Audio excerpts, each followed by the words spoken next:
According to a recent Redfin report, rental rates in the month of July were just $16 short of all-time highs. What's that mean going forward? Let's unpack. Welcome to Dre's Take. So the median US asking price for rentals in the United States was $2,038 in the month of July.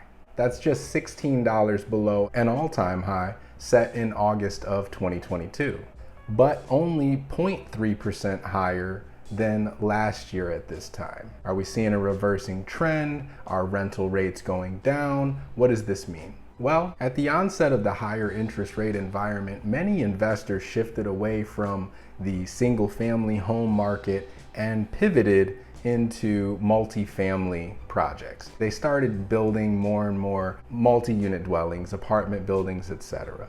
A lot of that inventory is just now hitting the market, or over the past handful of months has been hitting the market, and that's creating a bit more inventory and options for would-be renters. This extra inventory in the rental market has kind of slowed down the rate at which rental rates have increased. We all know over the past couple years it was kind of absurd. People were coming up on renewal and all of a sudden their rent was jumping $200-300, $400, $500, $800 in some cases. I can only imagine in other parts of the country, but that's just here in the Orlando market. And we all know that wages haven't risen to be able to meet that amount of increase. So this is some welcome news to see that rental rates are creeping up much slower than they were previously. The bad news is when it comes to rental rates, it's usually what we call sticky, meaning that prices don't typically decline much. You're more likely to get incentives from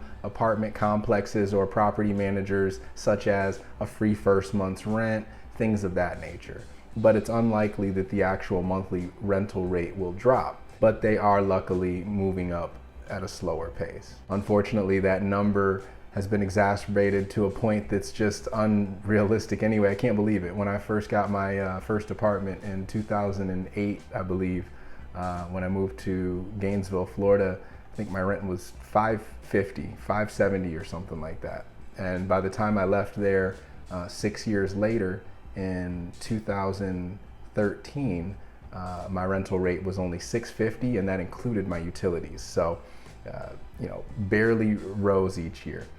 To compare that to what's been happening over the past couple years is just, it's unthinkable. And so obviously it still behooves you to make a purchase, even at the elevated interest rates, just to get out of that rent race and kind of fix your living expenses, refinance down the road when rates drop to further decrease that fixed living expense. But it just doesn't make sense to continue on paying these exacerbated rental amounts. $2,000, $2,500 a month for a 2-bedroom or 3-bedroom apartment, or even a home or townhome is just, it's crazy when you could own for that.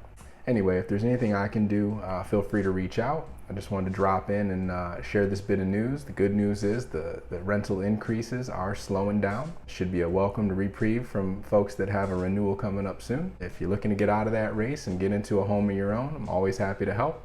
And that's gonna be Dre's Take. All right, y'all, take care.